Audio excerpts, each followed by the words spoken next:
everybody. It is Saturday, February 8th, and you know what that means. It is time for the High Risk Wrestling Podcast. I am your host, Jeremy Pierce. In a little mournful mood as we've lost some talent today with those cuts, but check out the socials, Charismatic Creations on Facebook and YouTube, Charismatic_Creations52 on Instagram, and of course the 215 on Twitter. And for today's show, well, failing the hot hand. What does that mean? It means there's sometimes you got to pull the trigger on someone because, well, they are just hot. And we're going to be looking at some of the WWE failures, especially two really recent ones that really don't sit right with me. But for now, you know what's next.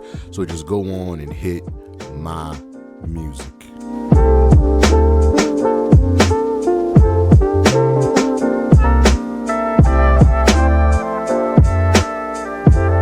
This list is very simple. Don't fail these people. They'll probably be in a future episode, but Lei Ying Lee at number 5 in TNA, the former Xia Li in WWE, has made her turn in TNA, and it's not been a year, so there is much to do with her. The Knockouts division needs more women, it needs more talent, and she was someone who didn't get a real chance in the WWE. TNA could use more knockouts, and she has been the perfect choice, the perfect pickup for them. With the Knockouts Championship, the Tag Team Championship, and even the Digital Media Championship, there's much for her to do. Number 4, Carmelo Hayes. This one could be number 1 just because when you look at seemingly the two other men who grew up, moved up with him in the NXT division, Braun Breaker and Ilya Dragunov, they have done just fine. Yes, Ilya is out with an injury, but they were clearly pushing him, and they've clearly pushed Braun. But what's going on with Melo? He will win a match and then lose most matches facing top talent, but clearly something's missing because this is the complete opposite of how he was treated in NXT. Number 3, Liv Morgan. Yes, I'm saying don't fail Liv because her 2024 was absolutely amazing. The heel turn, not really heel turn because she was right in everything she said and did, but that long championship reign and becoming a top talent in all of women's wrestling. The follow-up is what's important with Liv Morgan. Number 2, Megan Bayne. The statuesque Amazonian that is now signed to TNA has an opportunity to make a name for herself. Yes, she's known on the indies, but not like there was with Candice or Willow or a couple others. But Megan Bayne can afford herself well, especially in a division and in a roster on AEW that has many horses. The follow-up with her is very important. And of course, number 1, another woman in AEW, Camille. After seemingly being kicked to the curb by Mercedes Moné injury, we have not heard anything from her. One of the longest reigning champions of the modern era is finally signed with AEW, and I thought there would be big things for her, but seemingly nothing has been done. Again, like with Megan Bayne, this is a vision complete with horses and Megan and Camille and Willow and Chris and Hayter. There are powerhouses left and right in this women's division and there's enough for her to do. Just don't fail them.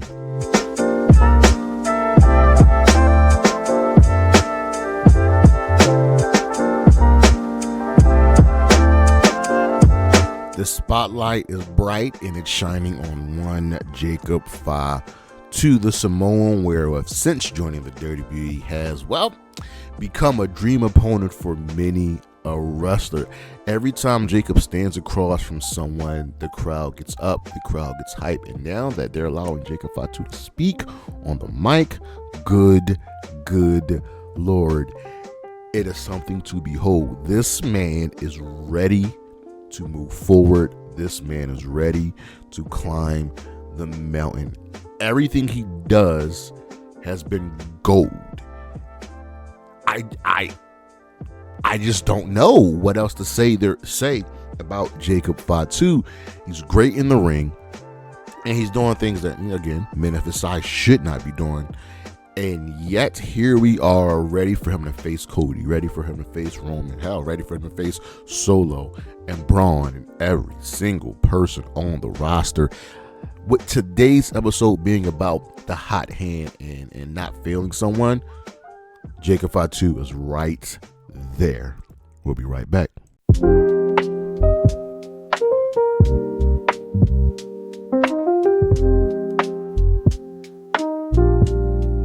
The hot hand.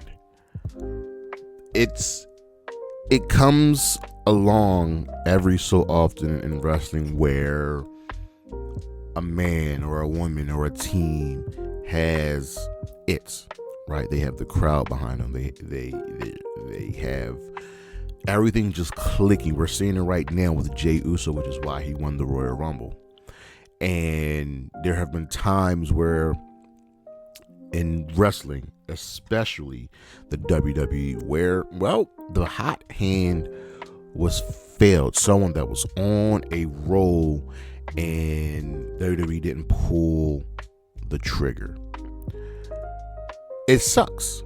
It's hard to believe, it's hard to come by, but today's show, we're going to look at a couple moments, a couple wrestlers who WWE really failed with the hot hand. And maybe they tried, maybe they stopped, but who knows? And we're gonna keep this compact, you know what I mean? Especially with one of the persons who you ultimately knew about, and we won't rehash much of it. But we're gonna start with Booker T. So you're asking yourself, well, how did the WWE fail Booker T? What do you mean with the hot hand? There have been moments in his career where Booker T had the hot hand and they roll with it. His tag team with Goldust, absolutely awesome. The Odd Couple tag teams almost always work in professional wrestling, and Booker T and Goldust were at the very, very top of that list. King Booker, it just kind of worked after he won the King of the Ring. Hell, King Booker worked so well that when he went over to TNA, he took really big parts of that King Booker gimmick and kept it over there. But you know exactly where I'm going to go. You know exactly where I'm going to go. WrestleMania 19. Yeah. For those of you that don't know, for the uninformed, for the uneducated, Booker T was feuding with Triple H going to WrestleMania 19. This was for the World Heavyweight Championship. And essentially, they were telling a very racist story. Coded messaging. Bringing up Booker T's past of him being arrested, him being locked up, but never really talking about him overcoming. And saying things like, you people don't deserve to win. You don't deserve to be on top. And when you do something like that, when you end up being so mean like that, well, it doesn't really work out. So going into WrestleMania 19, we were thinking, all right, there's only one outcome. There's literally only one way for this feud to end, and that is for Booker T to win the World Heavyweight Championship, a title that he has held before, because remember, he's a 5-time WCW champion. They used the big gold belt, which was the World Heavyweight Championship in WWE. It was a pretty good match. Booker T even hit the Harlem Hangover, and I think he only hit that move maybe one other time in the WWE. And Triple H hit a pedigree, and it took him 15 to 20 seconds to crawl over to Booker T, and Triple H won. That decision still has never set right with anybody, and Booker T wants to be the company man now, but let's be real, Book. You know you should have won. Everyone knows Booker T should have won. That's what I mean by failing the hot hand. It was such a disgusting disgusting, nasty feud, and yet the right man lost. That is not good. How about Kofi Kingston? I think you're going to see a trend here with the people on this list. I'm just saying. Well, where did they fail Kofi? There was one previous interaction before when he was feuding with Randy Orton, and it was a really, really good feud. Really, really good feud. And he maybe did one botch, and Randy Orton pretty much squashed the feud. Kofi was super, super, super over. But I'm talking about Kofi Mania. You got to remember this. I don't think Kofi Kingston was planned to go into WrestleMania. You know what I mean? If the reports are true, it was supposed to be Mustafa Ali. He got hurt and they pulled the trigger on Kofi, and everything leading up to WrestleMania was a thing of beauty. Vince McMahon putting obstacles in his way, in front of Xavier's way, in front of Big E's way, and them overcoming each and every time. The Usos forfeiting, and it was all well and good, and then we get to WrestleMania and Kofi wins in an amazing, beautiful moment. Kofi Kingston becomes the WWE champion, and Kofi Mania was alive and well. The Trouble in Paradise was a one-hit KO. He hit that joint, match over, and he had feuds left and right. Randy Orton, Kevin Owens, and a couple others, and things were going well. Yes, it wasn't perfect, his championship reign, but he made a star. And then the debut of SmackDown on Fox. Kofi started feuding with Brock Lesnar. Right? Okay, I'm like, all right. Brock can do the job here, help elevate Kofi. He didn't do it with Muhammad Hassan, but we can do it with Kofi Kingston, right? A man that you should respect. Brock was still involved with the UFC at that point, and his biggest rival to date at that point was Cain Velasquez.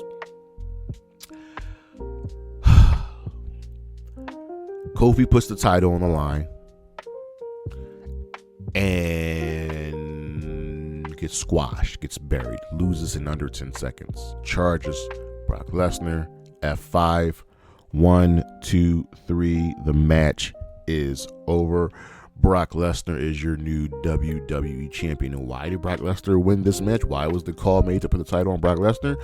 So he could defend the championship versus Cain Velasquez at Blood Money. And here's the thing. These two have so much heat and animosity towards each other. There didn't need to be a championship on the line. It's like when Vince just decided to put Charlotte in the Becky Ronda feud. Remember, ladies and gentlemen, we never got Becky versus Ronda. So Kofi Mania was killed. It was dead. It was buried. And Kofi was relegated back to the tag team scene. That's how you fail the hot hand. Kofi Kingston was the most over man in all of professional wrestling around the world, and you failed him. You failed a guy, a man who has been there for you week in and week out, and that was it. Because you make unilateral decisions that just didn't make sense. Didn't make any sense. So Kofi Kingston was failed. One that really, really hurts me is Asuka. I've never seen someone with so many accomplishments that has done so many historic things and felt not as important. WWE has failed Asuka many times, but the main one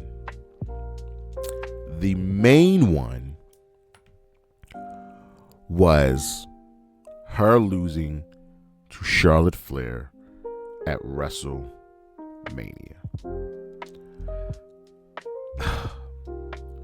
Asuka won the first ever women's Royal Rumble. She won the first ever women's Royal Rumble. And this was good. This was great. But what happened? Asuka was coming in with her undefeated streak from NXT to the main roster. Over. Super over. We knew what Asuka was about. You know what I mean? And okay, she's going in to face Charlotte. She's going in to WrestleMania to face Charlotte Flair. Okay, that's great. The match can be fantastic. You just have one job. Very simply put it, she has to defeat Charlotte Flair. And what happened? She lost. Not only did she lose, they had her shake Charlotte's hand after the match. So you failed Asuka. You failed one of the most respected women in all of wrestling. And for multiple points in times in her career, she has had to play second fiddle to Charlotte. Mind you this. Mind you this. Asuka is only one of two women to win the Royal Rumble and lose. The other is Ronda Rousey, and they both lost to Charlotte. There have been 8 women's Royal Rumbles, and come this year's WrestleMania, Charlotte will have been in 5 of the 8 matches. Asuka challenged Charlotte and lost. Becky challenged Ronda. Charlotte was inserted into the match. Becky won. Bianca challenged Sasha. Bianca won. Ronda challenged Charlotte. Ronda lost. Rhea challenged Charlotte. Rhea won.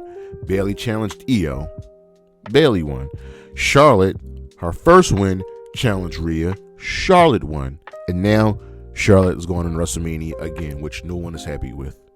And yet Asuka, who has won TLC matches, won the Royal Rumble, so Survivor Elimination matches, Elimination Chamber, so on and so forth, count the accomplishments. And yet they failed her. Because historically, you have the first ever women's Royal Rumble winner lose.